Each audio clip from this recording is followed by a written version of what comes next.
নমস্কার, সুরজিৎ মান্না ক্রিয়েশনস চ্যানেলের পক্ষ থেকে তোমাদের সবাইকে সুস্বাগতম। আশা করি তোমরা সকলে ভালো এবং সুস্থ আছো। আমি তোমাদের জন্য এই ভিডিওটিতে তুলে ধরছি 2026 সালের উচ্চ মাধ্যমিক পরীক্ষার্থীদের তথা 2025 সালের ক্লাস 12-এর থার্ড সেমিস্টার পরীক্ষার জন্য রায় ও মার্টিন প্রশ্নবিচিত্রা আর্টস বিভাগ থেকে ইতিহাসের একশিট প্রশ্নপত্রের সম্পূর্ণ সমাধান করছি।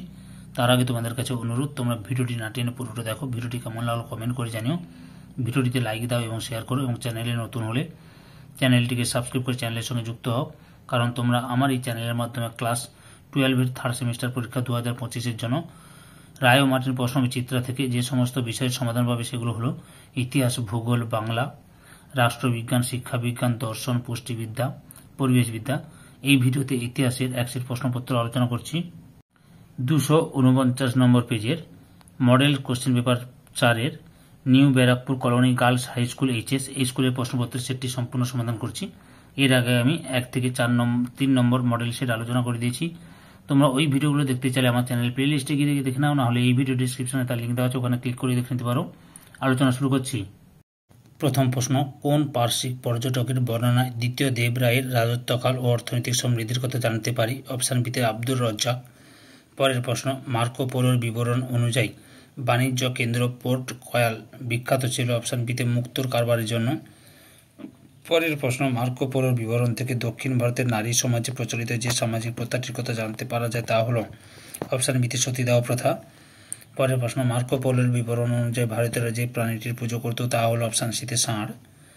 পরের প্রশ্নের সঠিক উত্তরটি হলো অপশান বির উত্তরটাই ঠিক। এ ও আর উভয়ই সঠিক, কিন্তু আর এ এর সঠিক ব্যাখ্যা নয়। পরের প্রশ্ন, বার্নিয়ে এর ভারত ভ্রমণকালে বাংলার যে শিল্পটি সবচেয়ে উন্নত ও গুরুত্বপূর্ণ ছিল সেটি হলো? অপশান সিতে সুতি ও রেশম শিল্প। পরের প্রশ্ন, নানক ঈশ্বর আরাধনার ক্ষেত্রে যে 5টি বিষয়ের উপর গুরুত্ব দেন? অপশান সিতে সিমরান। পরের প্রশ্ন, ষট সন্দর্ভ গ্রন্থের লেখক? অপশান এতে জীব গোস্বামী। পরের প্রশ্ন, চিরাগ ই দিল্লি নামে পরিচিত ছিলেন যে সুফি সাধক, তিনি হলেন? অপশান ডিতে নাসির উদ্দিন চিরাগ। পরের প্রশ্ন, ভৌগোলিক প্রসার ঘটে যে ধর্মীয় ভাবধারাটি জাতি, ধর্ম, বর্ণ নির্বিশেষে প্রভাব বিস্তারে সমর্থন হয়েছিল তা হলো? অপশান এতে বৈষ্ণব ধর্মীয় ভাবধারা। পরের প্রশ্ন, মধ্যযুগের ভক্তিবাদী সাধক সুরদাস রচিত কাব্যের মূল বিষয় ছিল? অপশান সিতে কৃষ্ণ ভক্তি। পরের প্রশ্ন, আমির খসরু ছিলেন ড্যাশের অন্যতম একজন শিষ্য? অপশান সিতে নিজামুদ্দিন আউলিয়া। পরের প্রশ্ন, ভক্তিবাদ ও সুফিবাদের প্রভাবে তৎকালীন সমাজে নতুন নতুন দেবতার উদ্ভব হয়েছিল? অপশান এতে সত্যপীর। পরের প্রশ্ন, নিম্নে প্রদত্ত রাজাদের নামগুলি তাদের রাজত্বকালের প্রেক্ষিতে সাজাও? অপশান বিতে আলাউদ্দিন হোসেন শাহ, নসরত শাহ, আলাউদ্দিন ফিরোজ শাহ, গিয়াসউদ্দিন মাহমুদ শাহ। পরের প্রশ্নের সঠিক উত্তরটি লক্ষ্য করো। অপশান সির দাগে উত্তরটাই ঠিক। পরের প্রশ্ন, বাহমানি সাম্রাজ্যের অর্থ দপ্তরের প্রধানকে বলা হতো? অপশান ডিতে আমির ই জুমলা। পরের প্রশ্ন, বিজয়নগরের মানুষদের প্রধান জীবিকা ছিল? অপশান এতে কৃষিকাজ। পরের প্রশ্ন, ইনি ছিলেন মধ্যযুগের বাংলার হোসেন শাহী বংশের অন্যতম শ্রেষ্ঠ শাসক। তিনি ছিলেন শ্রী চৈতন্যের ভক্ত। সাধারণ মানুষ তাকে কৃষ্ণের অবতার বলে মনে করত। বাংলা ভাষা চর্চায় ভীষণ উৎসাহী এই শাসক হলেন? অপশান বিতে আলাউদ্দিন হোসেন শাহ। পরের প্রশ্ন, দৌলতাবাদের চাঁদ মিনারটি যে বংশের শাসকদের আমলে নির্মিত? অপশান বিতে বাহমনি। পরের প্রশ্ন, কৃষ্ণদেব রায় রচিত গ্রন্থটি হল? অপশান বিতে আমুক্ত মাল্যদা। পরের প্রশ্ন, ঔপনিবেশ শব্দটির মূল অর্থ হলো? অপশান সিতে মানব সমাজের একটি স্থানান্তরিত অংশ। পরের প্রশ্ন, ষোড়শ ও সপ্তদশ শতকের মধ্যে নতুন বিশ্বের বিস্তীর্ণ এলাকায় নিজেদের আধিপত্য প্রতিষ্ঠা করেছিলেন? অপশান ডিতে স্পেন। পরের প্রশ্ন, মার্কেন্টাইল বাদ কথাটি প্রথম ব্যবহৃত হয়? অপশান সিতে 1776 খ্রিস্টাব্দে। পরের প্রশ্ন, যখন কোনো দেশের অর্থনৈতিক কার্যকলাপ গিল্ডের স্থানে জাতীয় সরকারের হাতে চলে যায় তখন মার্কেন্টাইল বাদ রূপ নেয়? অপশান এতে অর্থনৈতিক জাতীয়তাবাদের। পরের প্রশ্ন, সাম্রাজ্যবাদের উদ্ভবের অর্থনৈতিক ব্যাখ্যায় গুরুত্বপূর্ণ বিষয় হলো? অপশান ডির উত্তরটাই ঠিক। পরের প্রশ্ন, শিল্প ও পুঁজিবাদী অর্থনৈতিক ব্যবস্থার চূড়ান্ত পরিণতি হলো? অপশান সিতে সাম্রাজ্যবাদ। পরের প্রশ্ন, ইউরোপীয় সাম্রাজ্যবাদী শক্তিগুলির ঔপনিবেশিক সম্প্রসারণের প্রধান উদ্দেশ্য ছিল?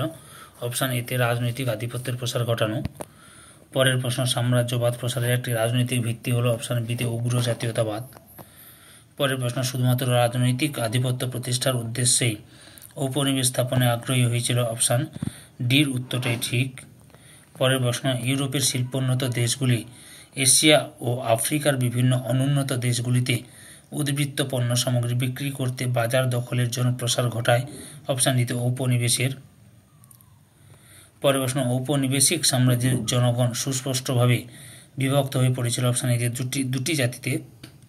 পরের প্রশ্ন, ডারউইনের যোগ্যতমের উদ্বর্তন তত্ত্বকে নিজেদের মতো ব্যাখ্যা করে যোগ্যতম জাতির শ্রেষ্ঠত্ব রক্ষার তত্ত্ব হিসেবে তুলে ধরেন। অপশান বিতে ইউরোপের সাম্রাজ্যবাদীরা।